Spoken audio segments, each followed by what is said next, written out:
வணக்கம். சலாம் சத்து மலேசியா.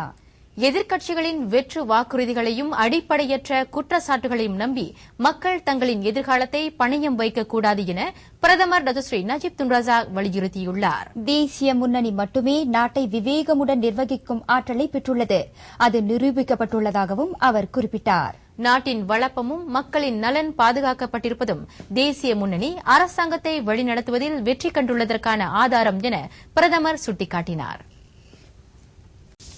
அரசாங்கத்தின் துணிச்சலான முடிவுகளே நாட்டை இன்றைய வளர்ச்சி பாதைக்கு கொண்டு வந்திருப்பதாக துணை பிரதமர் தான் ஸ்ரீ முய்டின் யாசின் கூறியுள்ளார். 2020 தூரநோக்கு இலக்கை நாம் நெருங்கிக் கொண்டிருப்பதற்கும் அரசாங்கத்தின் முறையான செயல்திட்டங்களே காரணம் என அவர் குறிப்பிட்டார். மலாக்கா மாநிலத்திற்கு ஒருநாள் வருகை மேற்கொண்ட தான் ஸ்ரீ முய்டின் யாசின் ஜாசினின் பொதுமக்களுடனான நிகழ்ச்சியில் கலந்து கொண்டு உரையாற்றினார். அரசாங்கத்தின் முயற்சிகள் இல்லையென்றால் இந்த வளர்ச்சியை நம்மால் அடைந்திருக்க முடியாது என அவர் குறிப்பிட்டார். சிறந்த தலைமைத்துவத்தை கொண்ட ஒரு நாடு அடுத்து வரும் 50 அல்லது 100 ஆண்டுகளுக்கான மேம்பாட்டு திட்டங்களை முன்கூட்டியே வகுக்கக்கூடியது என்றும் தான் ஸ்ரீ முய்டின் யாசின் சொன்னார். சுதந்திரம் அடைந்த இந்த 55 ஆண்டுகளில் நாம் அடைந்திருக்கும் மாற்றம் மிக பெரியது. மக்களின் வருமானமும் வாழ்க்கை தரமும் உயர்ந்துள்ளது. வளர்ச்சி கண்ட நாடாக மலேசியா உருவாவதற்கு அரசாங்கம் பல்வேறு முயற்சிகளை தொடர்ந்து எடுத்து வருவதாகவும் தான் ஸ்ரீ முய்டின் யாசின் சொன்னார். ஜாசின் மாவட்டத்தில் பள்ளிகளின் வசதிகளை மேம்படுத்துவதற்காகவும் மேலும் சில வசதிகளை ஏற்படுத்துவதற்காகவும் அரசாங்கம் 55 லட்சம் ரிங்கிட்டை வழங்குவதாக துணை பிரதமர் இந்நிகழ்ச்சியில் அறிவித்தார். லாடாங் ஜாசின் லாலாங் தமிழ் பள்ளியில் புதிய கட்டடத்தை அமைப்பதற்கும் அந்நிதி பயன்படுத்தப்படும். அம்னோ மூத்த தலைவர்களுக்கு இணையம் மற்றும் மாற்று ஊடகங்களின் பயன்பாடு தொடர்பில் பயிற்சி அளிக்கப்படும். நவீன உலகில் இணைய பயன்பாட்டில் அவர்கள் பின்தங்கிவிடக் கூடாது என தகவல் தொடர்பு மற்றும் பண்பாட்டு அமைச்சர் டத்துஸ்ரீ டாக்டர் ரைஸ்யாத்தீம் வலியுறுத்தினார். அந்த பயிற்சியின் மூலம் மாற்று ஊடகங்களின் வழி தலைவர்கள் தங்கள் அனுபவங்களை முழுமையாக பகிர்ந்து கொள்ள முடியும் என அமைச்சர் கூறினார். இளைஞர்கள் மத்தியில் மாற்று ஊடகங்களின் பயன்பாடு அதிகமாக காணப்படும் இவ்வேளையில் அனுபவமிக்க அம்னோ தலைவர்கள் அவர்களை சுலபமாக தொடர்பு கொள்ள முடியும் எனவும் டத்தோஸ்ரீ டாக்டர் ரைஸ்யாத்தீம் சொன்னார். முன்னதாக அவர் கிளாந்தான் ஜெல்லியில் ஒரே மலேசியா புரிந்துணர்வு மாநாட்டை தொடக்கி வைத்தார்.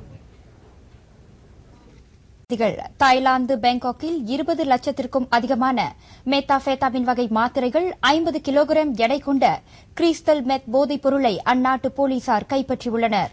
அந்நாட்டில் போலீசாரால் முறியடிக்கப்பட்ட மிக பெரிய அளவிலான போதைப் பொருள் கடத்தல் சம்பவமாக இது கருதப்படுகிறது. 2 உள்ளூர் பெண்கள் உட்பட 4 சந்தேகத்தின் பேரில் கைது செய்யப்பட்டுள்ளனர்.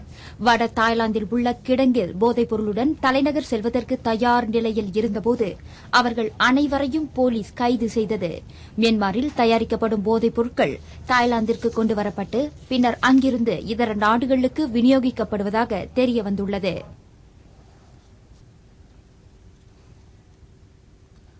மொரோக்கோவில் தன்னை பாலியல் வன்முறைக்கு உட்படுத்திய ஆடவரையே திருமணம் செய்து கொள்ளும்படி நீதிமன்றம் உத்தரவிட்ட பின்னர் 16 வயது பெண் ஒருவர் தற்கொலை செய்து கொண்டார். அந்த சம்பவம் அந்நாட்டில் பெரும் சர்ச்சையை எழுப்பியதுடன் மொரோக்கோவில் பாலியல் வன்முறை தொடர்பான சட்டத்திட்டங்கள் திருத்தம் செய்யப்பட வேண்டும் என கோரிக்கைகள் எழுந்துள்ளன. தனது 15வது வயதில் பாலியல் வன்முறைக்கு இலக்கான அமினா தன்னை பாலியல் வன்முறைக்கு உட்படுத்திய ஆடவனையே மணக்க வேண்டும் என நீதிமன்றம் உத்தரவிட்டது. கணவன் வீட்டில் கொடுமைகளை அனுபவித்த அமினா சென்ற வாரம் தனது உயிரை மாய்த்துக் கொண்டாள். அந்த திருமணத்திற்கு தான் எதிர்ப்பு தெரிவித்தும் நீதிமன்ற அதிகாரிகள் அந்த கட்டாய திருமணத்தை ஏற்றுக்கொள்ள செய்தனர் என அமினாவின் தந்தை ஹமிடு ஃபிலாலி தெரிவித்தார். தவறினால் தன் மகளின் நடத்தைக்கு களங்கம் கற்பிக்கப்படும் என்ற அச்சத்தினால் திருமணத்தை நடத்தியதாக பெண்ணின் குடும்பத்தினர் கூறினர். மொரோக்கோவில் பாலியல் வன்முறையால் பாதிக்கப்படும் பெண்களுக்கு முறையான நீதி கிடைப்பதில்லை என மனித உரிமை கழகம் கூறியுள்ளது. கடந்த சனிக்கிழமை எலிமருந்தை உட்கொண்டு உயிரை மாய்த்துக் கொண்ட அமினா ஃபிலாலிக்கு இணையதளங்களில் அனுதாபங்கள் குவிந்துள்ளன.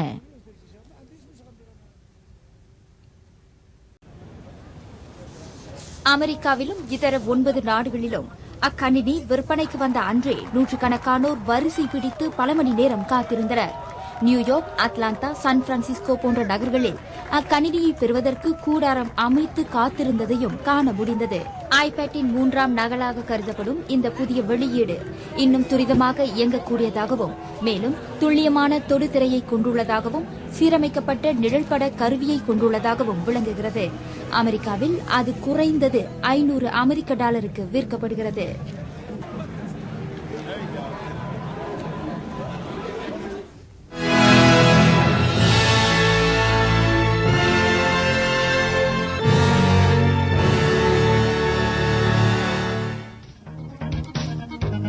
வரலாற்றில் இன்று 2006ஆம் ஆண்டு அன்றைய பிரதமர் Dato' Sri Abdullah Ahmad Badawi Penang Batu Uban கடல் பாதுகாப்பு துறையினருக்கான தளத்தை அதிகாரப்பூர்வமாக திறந்து வைத்தார். 4 ஹெக்டேர் நிலப்பரப்பளவில் 6,75,00,000 ரிங்கிட் செலவில் இது கட்டி முடிக்கப்பட்டது. கடல் பாதுகாப்பு படை அதிகாரிகள் தங்கள் கடமைகளை செவ்வனை நிறைவேற்ற இங்கு பல வசதிகள் அமைத்து தரப்பட்டுள்ளன.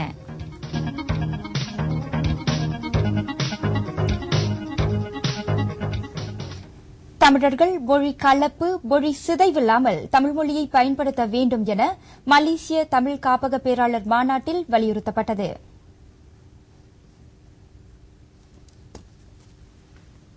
செம்மொழியான தமிழை நாம் பாதுகாக்காவிட்டால் அது பெரிய இழப்பினை கொண்டு வரும் என மூத்த அரசியல்வாதி தான் ஸ்ரீகா குமரன் தெரிவித்தார். இந்த நாட்டில் குறைந்து வரக்கூடிய சமுதாயமாக இருக்கின்ற தமிழ் சமுதாயம் பேசுகின்ற இந்த மொழியை நாம் பாதுகாக்காவிட்டால் எதிர்காலத்தில் இந்த இனத்தின் அடையாளம் அழிந்துவிடும் என்ற அச்ச உணர்வின் காரணமாக இந்த தமிழ் காப்பகத்தினர் இந்த முயற்சியில் ஈடுபட்டு வருகின்றார்கள்.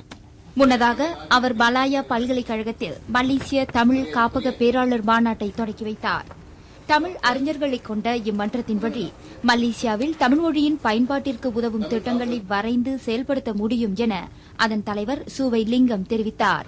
நாம் தமிழ் காப்பு மாநாடு ஒன்று நடத்தினோம். தமிழ் காப்பு மாநாடு என்று சொல்லுகின்ற பொழுது தமிழ் பள்ளியிலே பயன்படுத்தப்படுகின்ற பாட புத்தகங்களில் பிழைகள் இருப்பதை கண்டுபிடித்து அதனை சீர் செய்வதற்காக அந்த மாநாடு நடத்தப்பட்டது. மேலும் அனைவரின் ஒத்துழைப்போடு இந்த தமிழ் காப்பகம் டேவான் பாசாடான் புஸ்தகா போன்று உருப்பெற வேண்டும் எனவும் சுவை லிங்கம் கேட்டுக் கொண்டார். ஸ்லாங்கூர் புக்கிட் ஜாலில் தேசிய அரங்கில் உள்ள கார் நிறுத்தும் பகுதியில் இம்மாதம் 14ஆம் தேதி தொடங்கி புரோட்டோன் பவர் ஆஃப் ஒன் கண்காட்சி நடைபெற்று வருகிறது. அக்கண்காட்சிக்கு 50,000 பேர் புரிவார்கள் என எதிர்பார்க்கப்படுவதாக புரோட்டோன் விற்பனை இயக்குநர் ஜான் டி சாக்கோ நம்பிக்கை தெரிவித்தார். இதுவரையில் 20,000 பேர் இக்கண்காட்சிக்கு வருகை புரிந்துள்ளதாக அவர் தெரிவித்தார். புரோட்டான் நிறுவனத்தின் கார் தயாரிப்பு தொழில்நுட்ப மேம்பாடு, தகவல்கள் ஆகியவற்றை பொதுமக்கள் அறிந்து கொள்வதற்கு இக்கண்காட்சி சிறந்த தளமாக அமையும் என அவர் குறிப்பிட்டார். இதனிடையே இக்கண்காட்சியில் சபாவை சேர்ந்த சாரா ஹெல்மி குறுஞ்செய்தி வாயிலான போட்டியில் புரோட்டான் சேவி காரை வென்றுள்ளார். இவர் மலேசிய புத்ரா பல்கலைக்கழக 1ஆம் ஆண்டு மாணவராவார். புரோட்டான் பவர் ஆஃப் ஆன் கண்காட்சி நாளை நிறைவடையும். கோலத்திரங்கானுவில் இயங்கி வரும் உல்லாச மையம் ஒன்று 2 வாரங்களில் 4 முறை சோதனை செய்யப்பட்டும் தொடர்ந்து சேவையை வழங்கி வருகிறது.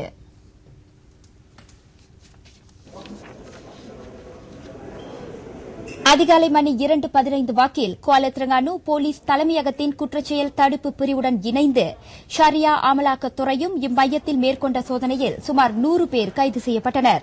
இந்த சோதனையின் மூலம் கைது செய்யப்பட்டவர்களில் 41 பேர் கெத்தாமின், ஷாபு, மெத்தாபெத்தாபின் வகை அபாயகரமான போதைப்பொருள் உட்கொண்டுள்ளதாக தெரியவந்துள்ளது.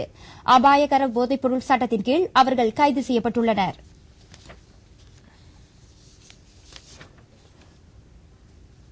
ரஃபேல் நடாலும் அரையிறுதி சுற்றில் சந்திப்பார்கள்.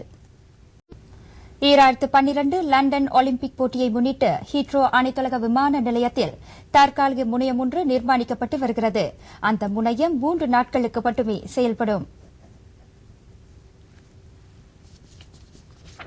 ஆகஸ்ட் மாதம் 13ஆம் தேதி மட்டும் 1,37,800 பயணிகள் இந்த விமான நிலையத்திலிருந்து தத்தம் நாடுகளுக்கு திரும்புவதால் விமான நிலையத்தில் கூட்ட நெரிசல் அதிகமாக இருக்கும் என எதிர்பார்க்கப்படுகிறது. அன்று ஒருநாள் மட்டும் அனைத்து விமானங்களிலும் பயணிகள் நிரம்பி இருப்பார்கள். அந்த சூழ்நிலையை எதிர்கொள்ள இந்த தற்காலிக முனையம் நிர்மாணிக்கப்படுகிறது.